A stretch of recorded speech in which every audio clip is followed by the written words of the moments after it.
مولانا محقق کیسری کے بارے میں بھی اگر دو جملے بول دیں، ان کا ذکر بہت چل رہا ہے لیکن آپ نے انہیں متعارف نہیں کرایا۔ دیکھیں، محقق کیسری کے بارے میں یہ فرماتے ہیں علماء یا بزرگاں یا جو بھی اشارے ہیں کہ جنہوں نے کیسری کی بھی متون پہ شروحات لکھی ہیں، یا کیا کہتے ہیں جنہوں نے فصوص کے اوپر شروحات لکھی، تو انہوں نے ضرور کیسری صاحب کو دیکھا۔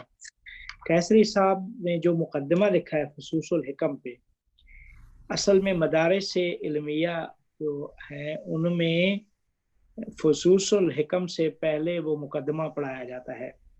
اس مقدمے کے بارے میں عرفاء کے درمیان مشہور ہے کہ اگر یہ مقدمہ کیسری نہ ہوتا تو محقق ابن عربی کی جو یہ کتاب ہے فصوص الحکم، اس کو کوئی نہ سمجھ سکتا۔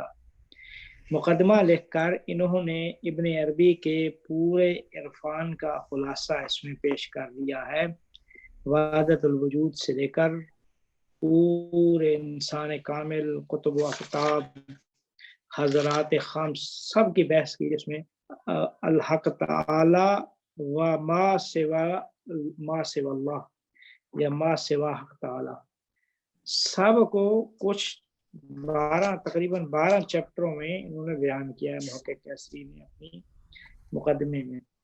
تو محقق کیسری کا مقدمہ ضرور جو ہے نا وہ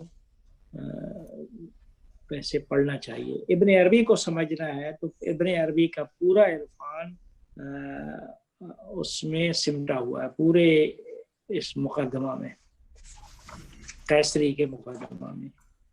یہ محقق کیسری، ان کے بعد پھر جو انہوں نے پھر خود فصوص الحکم پہ شرح لکھی، شرح جو لکھی تو یہ شرح بھی ان کی اتنی مشہور شرح ہوئی کہ مدارس علمیہ میں جو قدیم زمانوں سے جو رائج ہے، اگر کوئی عرفان پڑھتا ہے تو وہ انہی کا شرح لکھی ہوئی ہے، اسی کو ضرور لوگ جو ہے نا وہ پڑھتے ہیں، کیونکہ ان کی وضاحت سے ہی ابن عربی کی جو عرفان میں گہرے معنی ہیں ان کو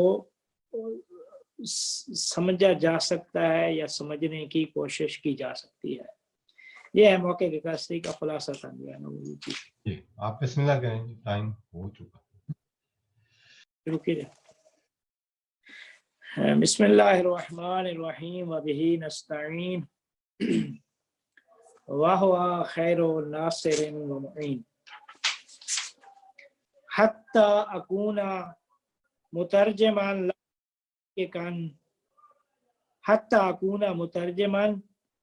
لا متحکما لیتحقق من یقف علیہ من اہل اللہ اصحاب القلوب انه من مقام التقدیس المنزہ عن الاغراض النفسیہ التي يدخلها التلبیس۔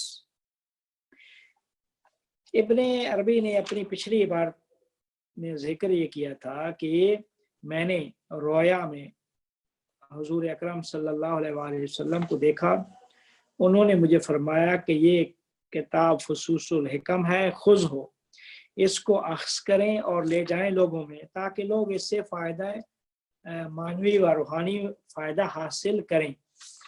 تو یہ فرماتے ہیں کہ اس کے بعد میں نے اپنی نیت کو خالص کیا اور ہمت کے ساتھ میدان میں اترا کہ اس کتاب کو بغیر کسی کمی و زیادتی کے لوگوں کے لیے بیان کروں۔ پھر فرمایا کہ اللہ تعالیٰ مجھے خاص کر دے اپنی خاصہ تائید الہیہ سے کہ جسے میں لکھوں، بولوں یا جس پہ میرے قلب و دل گواہی دے، یعنی اللہ تعالیٰ سے تائید کی دعا کیا ہے کہ پروردگارہ مجھے ان تمام لکھنے میں، پڑھنے میں، بولنے میں، سب سمجھنے میں اس فصوص الحکم کو اپنی تائید الہیہ سے ہمیں خاص کر دے۔ اس کے بعد فرماتے ہیں کہا حتی اکون مترجمان، جہاں تک کہ میں مترجم بنوں، لا متحکمن، نہ کہ زورگو، زورگو کہتے ہیں جو اپنی طرف سے بات کو ٹھونسنا کسی دوسرے کے اوپر۔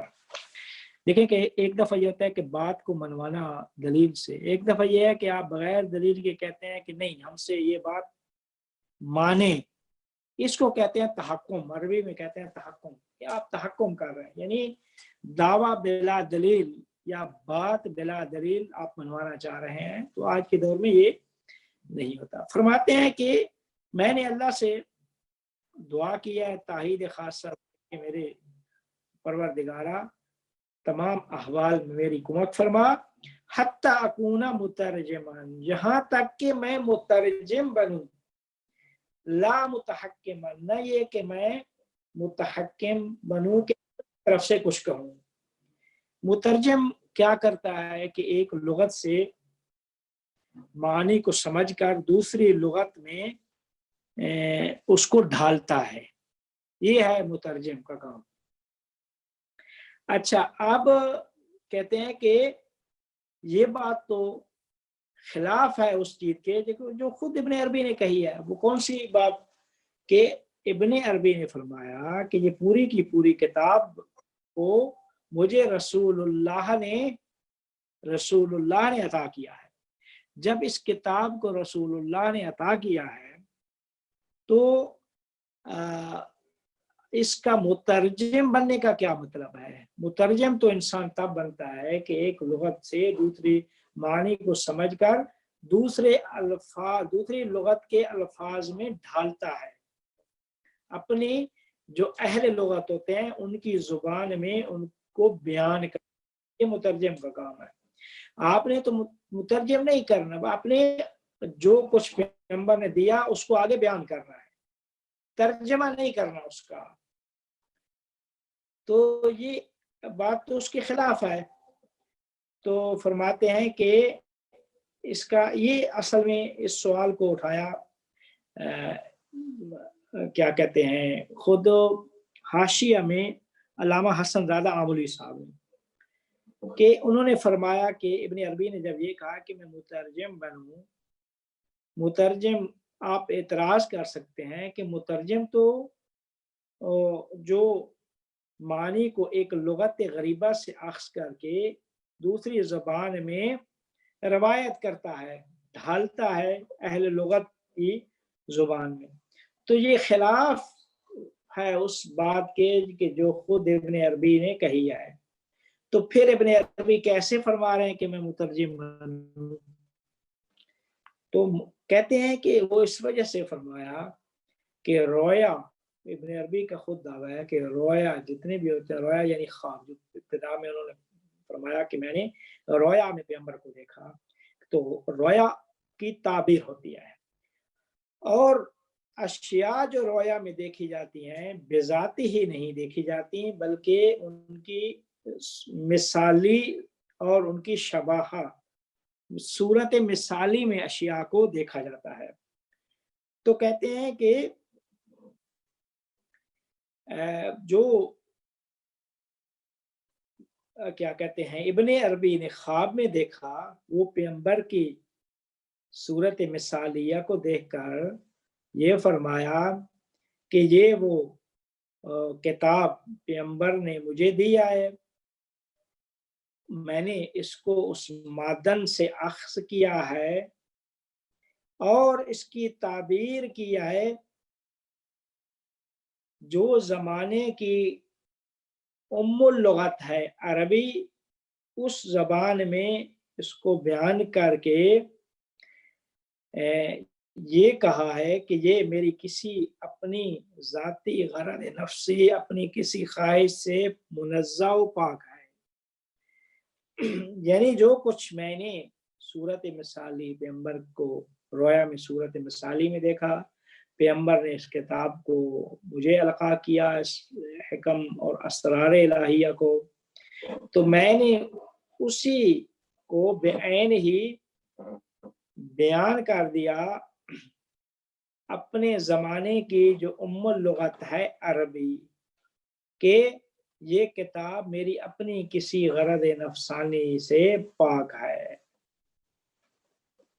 بات واضح ہو گئی؟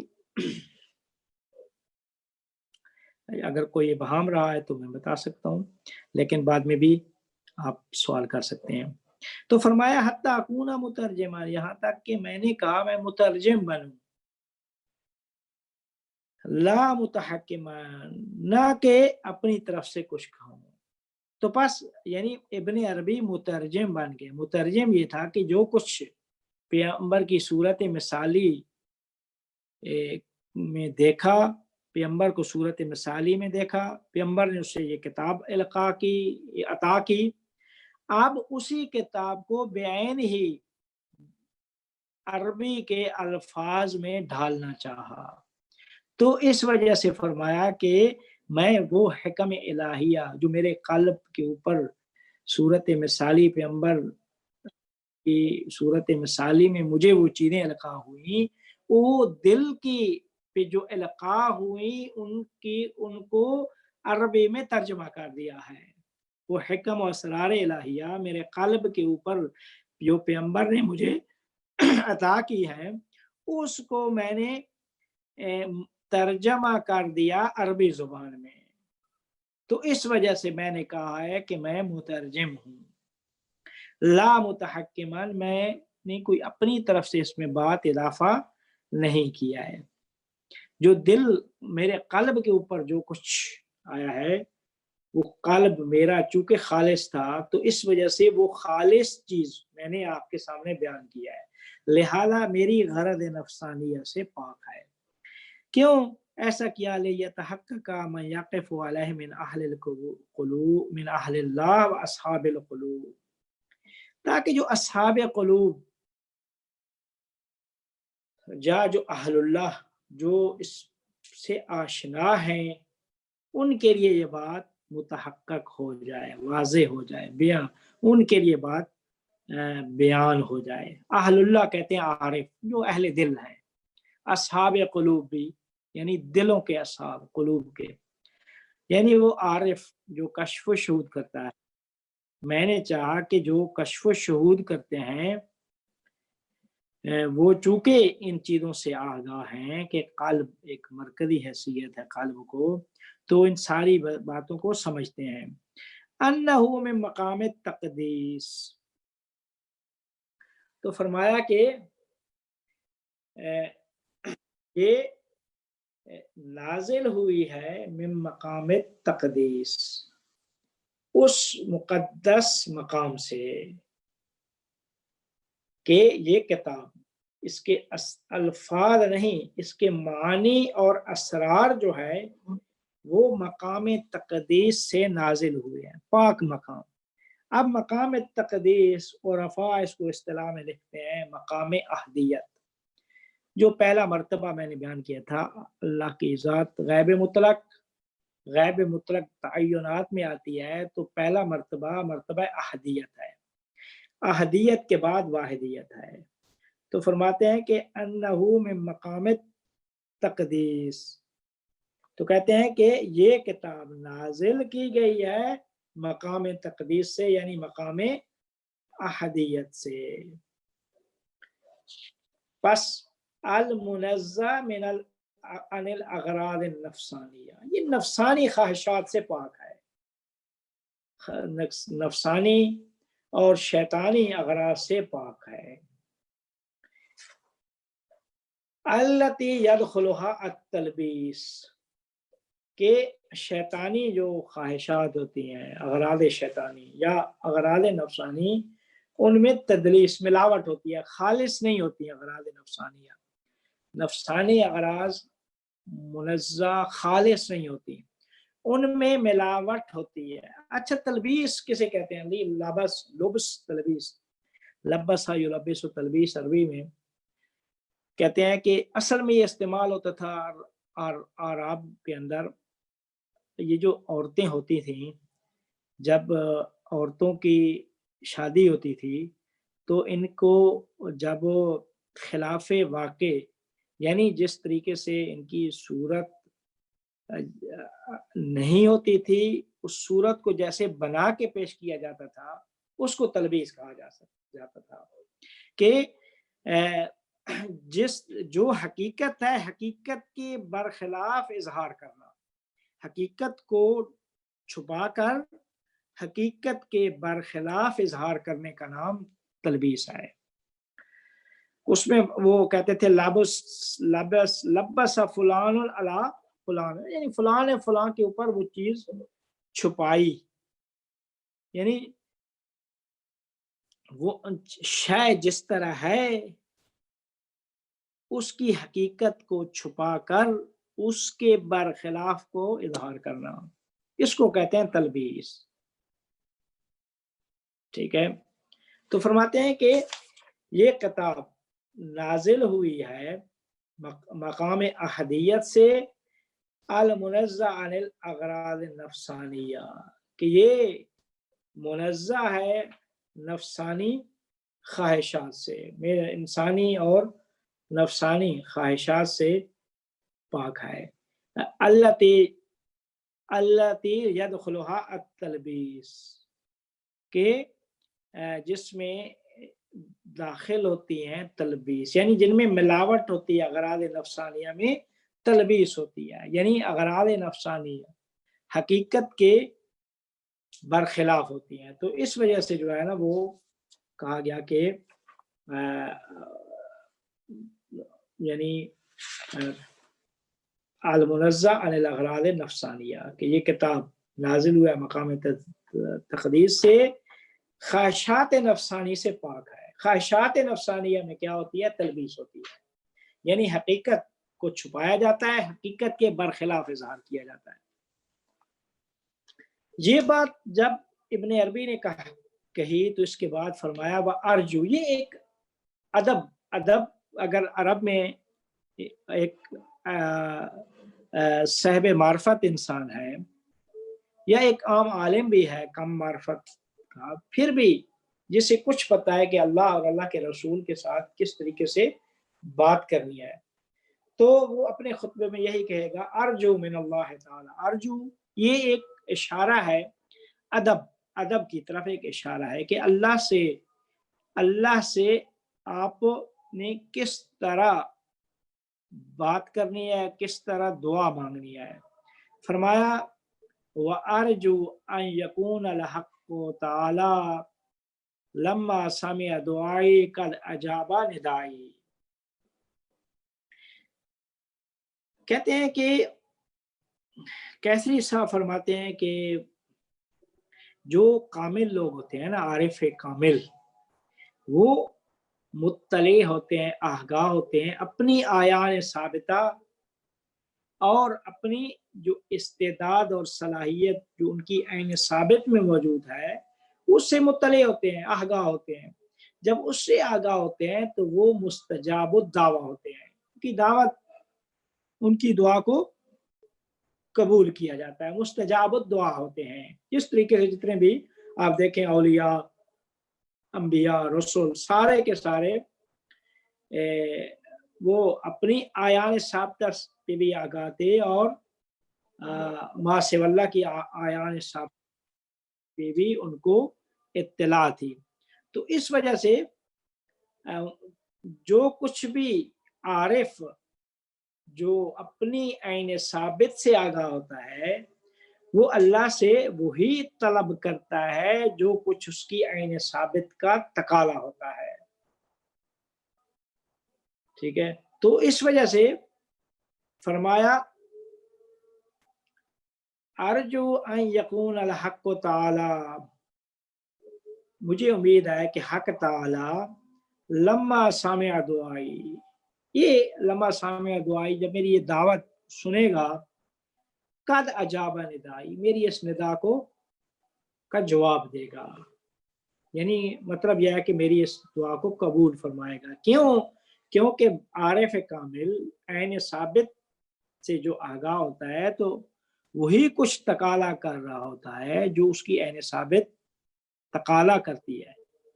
تو چونکہ میں کہہ رہا ہوں کہ ان یکون الحق تعالی لما سمع دعائی، میری جو دعا ہے